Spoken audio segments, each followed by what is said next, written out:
Grandpa Ron here again for session 2 of our experimental Bible study.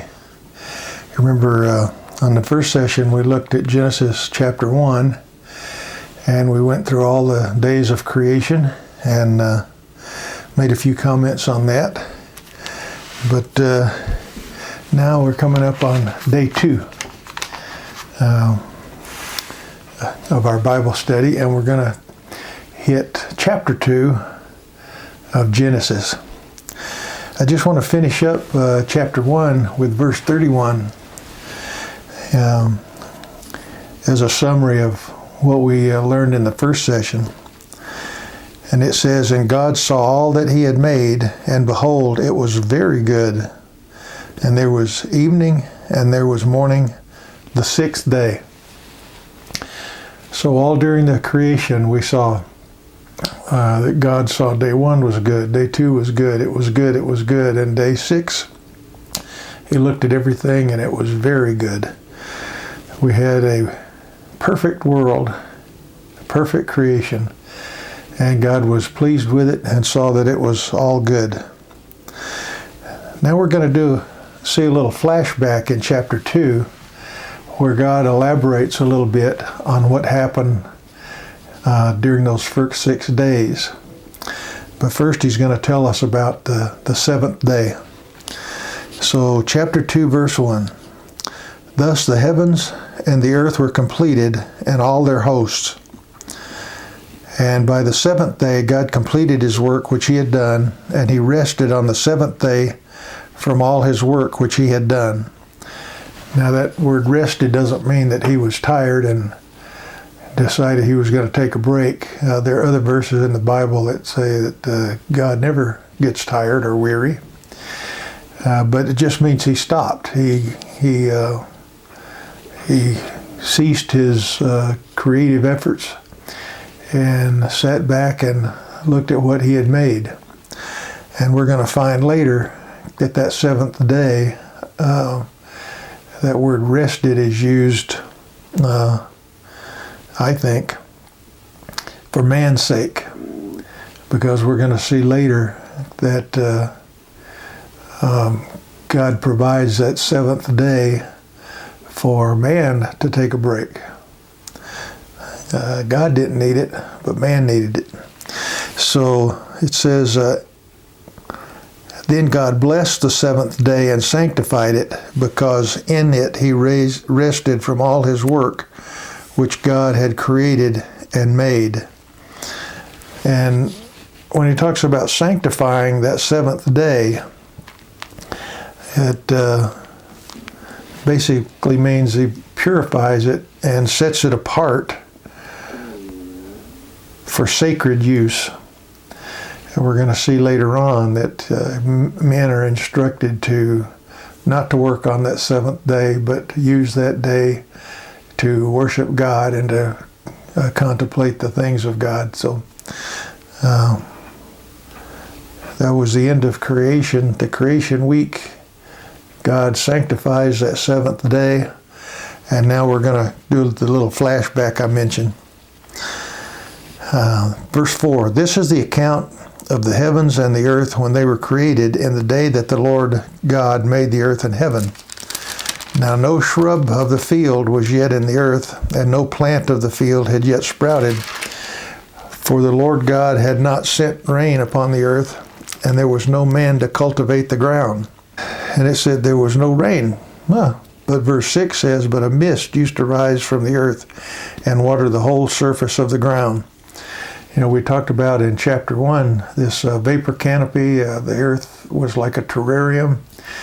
So here we have a worldwide climate which is, warm and humid, and there was no rain. There was a mist. I don't know if it was dew, but sounds like it was more than that.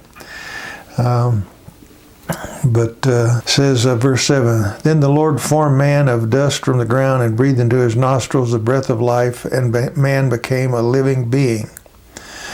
And the Lord God planted a garden toward the east in Eden, and there he placed the man whom he had formed."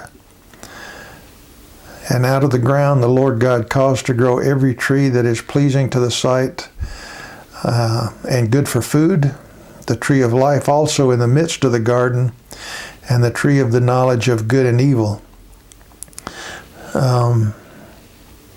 We'll talk about those trees much later. Verse 10, now a river flowed out of Eden to water the garden, and from there it was divided and became 4 rivers. And the rivers are named here, but we don't know where they are. They've long since either disappeared or their names have been changed. The name of the first was Pishon. It flowed around the whole land of Havilah, where there's gold, and the gold of that land is good, and the bdellium and the onyx stone are there. And the name of the second river is Gihon. It flows around the whole land of Cush. And the name of the third river is Tigris. It flows east of Assyria. And the fourth river is the Euphrates. Then the Lord God took the man and put him into the Garden of Eden to cultivate it and to keep it. So man was placed in the Garden of Eden to cultivate these fields and take care of them.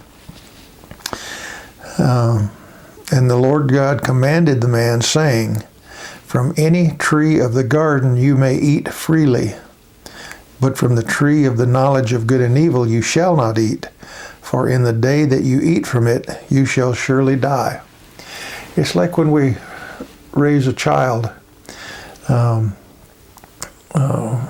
we warn them, don't stick a fork in that electrical outlet or you're going to get shocked. Well, God is telling man there's some things that you may not understand, but I'm telling you, don't eat of that tree. It's a test, in this case, for man to see if man will obey and really love God. A very simple test. You have this garden with all these beautiful plants and trees and everything you want to eat, and God is saying you can eat freely of all these trees and plants except that one particular tree. Do not eat of that tree, because if you do, you shall surely die. Then the Lord said, it is not good for the man to be alone. I will make him a helper suitable for him. So God recognized the man needed companionship and a helper, but he doesn't create woman right away. It's later on in the day, because first he needs to get the man to the point where man realizes he needs a helper.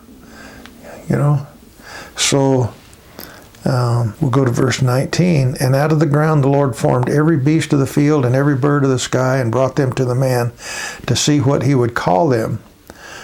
And whatever the man called the living creatures, that was its name. So on the day that God created all these land animals and man, he gave man a chore, and he would bring the animals to Adam, and Adam would name them. Well, this tells me a few things. One is man was pre-programmed with language, because God was able to communicate with him, and man was able to actually assign names to these animals. And remember, we're just talking about birds and mammals here, not fish, or just birds and mammals, but still in the thousands. And it also tells me that Adam was perfect. Mentally, he was able to name each of these animals, categorize it. The next animal would come up, and he would name all these different animals without duplication, and he was able to identify them based upon characteristics of each of these animals. And you see these charts of evolution of man, where it starts out with a monkey, and then the monkey starts to stand upright, and pretty soon you have a man standing upright. Well, that's not what this says. This says that Adam was the greatest man who ever lived, was perfect mentally, physically. He could communicate. He was able to name all these animals and catalog them. His mind was working at 100%. We couldn't do what he did back then. because man, instead of going up, we've gone down. And we'll talk about that again later. And the man gave names to all the cattle and to the birds of the sky and to every beast of the field. But for Adam there was not found a helper suitable for him. You can imagine Adam naming all these animals and realizing that none of them could talk, none of them could speak or communicate with him. He must have realized that he was alone, and he didn't have a helper or a mate. And so now God knows he needs a helper and a mate, and now Adam knows it. Verse 21, so the Lord God caused a deep sleep to fall upon the man, and he slept. Then he took one of his ribs and closed up the flesh at that place. And the Lord God fashioned into a woman the rib which he had taken from the man, and brought her to the man. And the man said, this is now bone of my bones and flesh of my flesh. She shall be called woman, because she was taken out of man. So this was the only case where a woman was formed after a man, formed from a man. Because ever after this, we were all born of a woman. But Eve came from the man. For this, verse 24, for this cause a man shall leave his father and his mother, and shall cleave to his wife, and they shall become one flesh. And the man and his wife were both naked and were not ashamed. Here we have really the institution of monogamy. A man will cling to his wife, not wives, but his wife. And over the centuries, man has deviated from God's plan. You can tell here that God desired that it just be one man, one woman. But man has deviated from that, down the road. And it says they were both naked and not ashamed. Well, I think this means both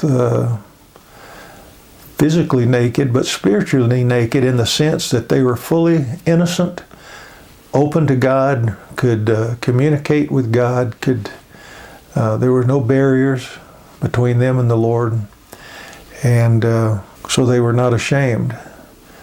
They were created, they were in the garden, and everything was perfect for them.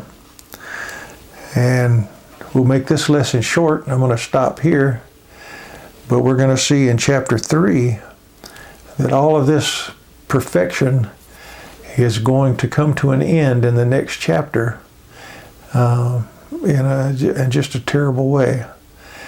And we'll learn about that next time. Okay, so that was a short session today, and tomorrow we'll hit chapter 3, a crucial chapter that will tell us why we are what we are today. So I hope this has been helpful. We'll see you again tomorrow. Bye-bye.